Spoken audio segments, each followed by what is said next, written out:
आपने जैन कहा, उसके लिए ना सिर्फ मेरे को 135 करोड़ हिंदुस्तानियों को बहुत खुशी है। जे मेरे मुंह निकल गया जे हिंदू तुसा कहना है वेखो इन्हें वो पिछली बारी भी क्या सी तो हुन भी क्या तुसी कोई अपने मुल्क का जरा तुसी नारा ला लो, मैं रिपीट नहीं करांगा, शर्ती है गल है।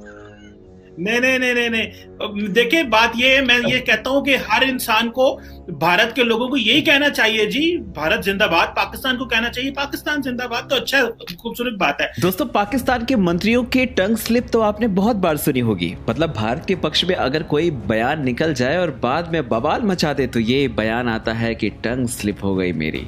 अब कमर चीमा जो कि पत्रकार हैं, पॉलिटिकल एनालिसिस भी करते हैं, भारत के खिलाफत करते हैं और एक पाकिस्तानी होने के नाते उनको करना भी चाहिए, लेकिन इनकी जुबान से जय हिंद निकल गया। अब बेचारे क्या ही करें, बोल रहे हैं जी गलती हो गई, गलती मेरी जुबान की है, वो फिसल गई। खैर, अभी आपने सुना होगा कि भारत के बाद ईरान ने भी सर्जिकल स्ट्राइक की पाकिस्तान के ऊपर, और जिसके बाद सोशल मीडिया पर वीडियोज वायरल होने लगी, लेकिन पाकिस्तान मीडिया ने कभी भी इसके बारे में बात तक नहीं की। और कमर चीमा साहब भी अब कह रहे हैं कि ये फर्जी खबर है जी, ऐसा कुछ हुआ ही नहीं। लेकिन मान जी कहां मानने वाले थे, उन्होंने जो इनकी बजाई है ना, आप पूरा वीडियो देखिएगा, आपके पेट में हंसते हंसते दर्द हो जाएगा। ईरान ने पाकिस्तान के ऊपर सर्जिकल स्ट्राइक कर दी है, और देखिए जनाब, ये देखें, ईरान तीसरा मुल्क बन गया जिसने पाकिस्तान पे सर्जिकल स्ट्राइक की। मैं ये जानना चाहता हूं, कहीं कोई बात नहीं है, कुछ भी नहीं है, ये आउट ऑफ द ब्लू कहां से बातें बन जाती हैं मीडिया के ऊपर, और खास करके भारत के मीडिया के ऊपर। मान साहब, आप इसमें जरा रोशनी डालें ना सर। मैं जी बिल्कुल रोशनी डालूंगा, और आपने सवाल पूछा तो मेरा फर्ज बनता है जवाब देना। अब देखिए, पहला मुल्क बना भारत, सर्जिकल स्ट्राइक जिसने आपके मुल्क के अंदर घुस के मारा। दूसरा मुल्क बना अफगानिस्तान, और तीसरा मुल्क बना ईरान। तो ईरान के रेवोल्यूशनरी गार्ड्स ने आपके देश में आके सर्जिकल स्ट्राइक की, और मैं समझ सकता हूं आपकी तकलीफ, आपकी पीड़ा, आपका दर्द। मैं महसूस कर सकता हूँ आप क्या महसूस कर रहे हैं इस वक्त। कोई भी आता है मंदिर की घंटी की तरह बजा के चला जाता है, टन और आप लोग कहते हैं कि साहब हमारी तो घंटी बजी नहीं। और पहले कहा, आपने खुद कहा कि वो चिड़िया, कौवे, तोते मर गए और सब तरीके की बातें, वो निकल जाएगी बात, धीरे धीरे बाहर आ जाएगी। सच्चाई कितने दिन छुपाओगे? पहले भी आपने 40-41 दिन के बाद मीडिया को जाने दिया बालाकोट में, आप ये हो जाएगा, धीरे धीरे निकल आएगी सारी कहानी बाहर। कोई बात नहीं, आप चिंता क्यों कर रहे हो? आपके नहीं हुआ ना, कोई नहीं हुआ ना, आप चिंता मत करो, कोई बात नहीं, छोड़ दो। आप तवज्जो ही मत दो इस बात पे, जाने दो, छोड़ दो। मान साहब, आप डिस्कस कर रहे हो, इसका मतलब ये है कि कुछ तो हुआ है।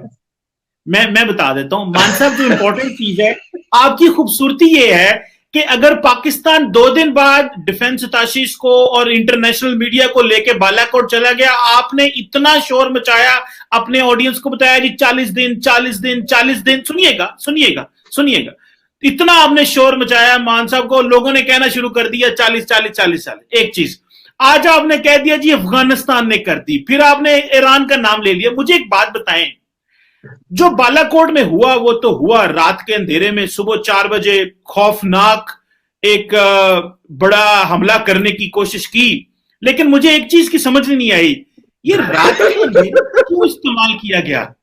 रात के अंधेरे का क्यों इस्तेमाल किया गया? इतना खौफ कैसा था मान साहब? एक तो मुझे यह बता दें, और दूसरा, हम तो दिन की रोशनी में आके मारते हैं ना मान साहब, दिन की रोशनी में ही अभिनंदन पकड़ा था, और दिन की रोशनी, हाँ, अभिनंदन को रात के अंधेरे में छोड़ा था, अभिनंदन को रात के अंधेरे में छोड़ा था मान साहब, लेकिन दिन की रोशनी में पकड़ा था और सारी दुनिया ने देखा। आप रात के अंधेरे में आते हैं, और दूसरा अभी ईरान को भी साथ डाल लिया। मेरा ख्याल है कि सारा कुछ आप अपने डोमेस्टिक प्रोपेगेंडा करने के लिए और अवाम को खुश करने के लिए करते रहते हैं। ऐसी बात है मान साहब? थोड़ा सा ना लॉजिक और रीजनिंग के साथ बात कीजिए चीमा साहब। आपका कहते हैं ना कि हमारा हमसाया मुल्क है और हमारा बिरादर मुस्लिम मुमालिक है, इस्लामी मुल्क है, तो ये सब बातें जब आप कहते हैं तो मेरे को दिखा दो, ईरान ने कब कहा कि साहब इंडिया प्रोपेगेंडा कर रहा है और हमने कोई सर्जिकल स्ट्राइक नहीं करी पाकिस्तान के अंदर? ईरान का बयान आया है, वो दिखा दो। अब नहीं आया तो उसका मतलब कहीं ना कहीं कुछ ना कुछ तो गड़बड़ है। और वही बात मेरी पहले वाली, आप कह रहे हैं कि साहब आप बालाकोट में रात को क्यों आए? अरे भैया, हमारे पास सर्वेलेंस इक्विपमेंट है, हमारे पास जहाज हमारे ऐसे कि रात को उड़ सकते हैं। अब आपके वाले तो नहीं है ना साहब कि दिन दिन में उड़ेंगे, साले रात को उड़ेंगे ही नहीं। घुस के मारा ठोका, अब आप बोल रहे हैं कि रात को आए। अब आप तस्लीम कर रहे हैं, आप मान रहे हैं कि हम लोग आए। अब आप दूसरी बार मान रहे हैं, पिछली बार भी आप मान गए थे, फिर आप तुरंत मना कर गए थे, अब तो आप कह रहे हैं कि तुम रात को क्यों आते हो। अरे क्या खौफ है, आपके पास रेडार नहीं है क्या, पता नहीं लगा? या हमारी एयरफोर्स इतनी शानदार है, इतनी अच्छी प्लानिंग और एग्जीक्यूशन थी कि वहां पे आपको बालाकोट में जब आपको मार के चले गए तब आपको पता चला कि कुछ हुआ है, फिर आपने कहा नहीं नहीं साहब ये तो पेड़ गिरे, यहाँ पे चिड़िया कौए तोते मारे, और वो जो टेक्निकल सर्वेलेंस है 300 मोबाइल फोन्स वहां पे चल रहे थे जिस वक्त, तो वो जाहिर सी बात है वो घोंसलों के अंदर बैठे हुए कौए मोबाइल फोन मिला रहे होंगे दाएं बाएं अपने रिश्तेदारों को। बहरहाल देखिए, denial, you are in a constant state of denial. आपके मुल्क की जो खूबसूरती है ना साहब, जो शानदार बात है आपकी कौम की, आप डिनायल में रहते हैं, मानते ही नहीं किसी बात को। आप अभी आपने अभिनंदन का नाम लिया, पंजाबी च कहते ना प्राहुणा दा घर जवाई, एक दिन में छोड़ा उसको कि भैया जाओ, और आप कह रहे हैं कि 2 दिन में हमने बालाकोट में ले जाके दिखा दिया था। तो मेरे ख्याल 40 दिन, अगर मेरा, बिकॉज मेरा गणित कोई बहुत अच्छा नहीं है, मेरा मैथ्स इतना अच्छा नहीं है, 960 घंटे होते हैं, तो मेरा ख्याल है कि जी जाहिर सी बात है 480 घंटे का दिन है आपका, तो आपने 2 दिनों में जाके दिखा दिया। वो तो डेफिनेशन तो आप कोई भी चेंज कर सकते हैं, उसमें तो आप लोग ग्रेट है साहब। इसमें तो मैं आपको सल्यूट करता हूं कि आप लोग इतने ग्रेट है, आप डेफिनेशन किसी भी चीज की बदल सकते हैं। बहरहाल सच्चाई है कि आपने बहुत लंबे वक्त के बाद खूब वहां पे सफाई सुफाई करके और वो जुगाड़ सा खड़ा करके दोबारा उसके बाद आपने लाके दिखाया कि देखो चिड़िया कौए और तोते मारे इन्होंने यहाँ पे हमारे, और पेड़ गिराए हैं। और पेड़ गिराने के लिए भी तो आपके सिर के ऊपर तो आए होंगे साहब एक बार। और बहरहाल जिनके लोग मरे हैं उनको तो पता ही है, आप मेरे से तो छुपा सकते हैं, और जिनके आंखों के तारे उस दिन 72 के पास चले गए वो तो उनको भी पता होगा, आपको भी पता होगा साहब, मैं इसमें क्या कहूं।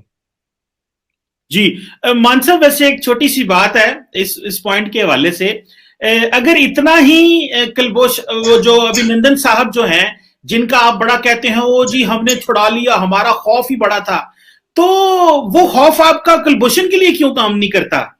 ये भी जरा थोड़ा सा बताइएगा। अगर आप इतने ही बहादुर और दिलेर और इतना कुछ हैं, हम उसको लटकाने वाले हैं और फिर उसकी डेड बॉडी वाघा के जरिए भेजेंगे, अगर इतना ही आपका खौफ है तो ये जरा अभिनंदन उसके कुलभूषण पे भी काम करना चाहिए। और दूसरा, अगर आपकी एयरफोर्स इतनी तगड़ी होती तो पाकिस्तान की बॉर्डर क्रॉस करती ना, आपकी एयरफोर्स वहां से मारती है और फिर जब पता चलता है ओहो हम तो, हमारे मिग 21 तो नहीं उड़ने वाले, चलो राफेल लेने चले, चलो सुने चलो राफेल लेने चले, इज्जत बचाई आपकी राफेल ने, भागे भागे फ्रांस के। बहुत लंबा सवाल हो जाता है मेरा, चीमा साहब मेरी आपसे गुजारिश है, आप सुनिएगा ना, मैं तो बोलता नहीं आपकी। चीमा साहब मेरी गुजारिश,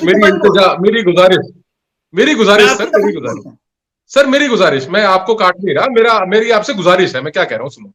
आप एक एक दो सवाल छोटे छोटे करके पूछ लो, आप बहुत लंबा सवाल पूछ लेते हो, फिर आपके सवाल के 1-2 हिस्से रह जाते हैं और बाद में आप बोलते हैं कि साहब इस बात का जवाब नहीं दिया। ना मैंने कभी नहीं कहा ये इसका जवाब नहीं दिया, मैं सवाल के साथ जवाब भी दे रहा होता हूँ, उसे दोनों रिबटल को भी समझें।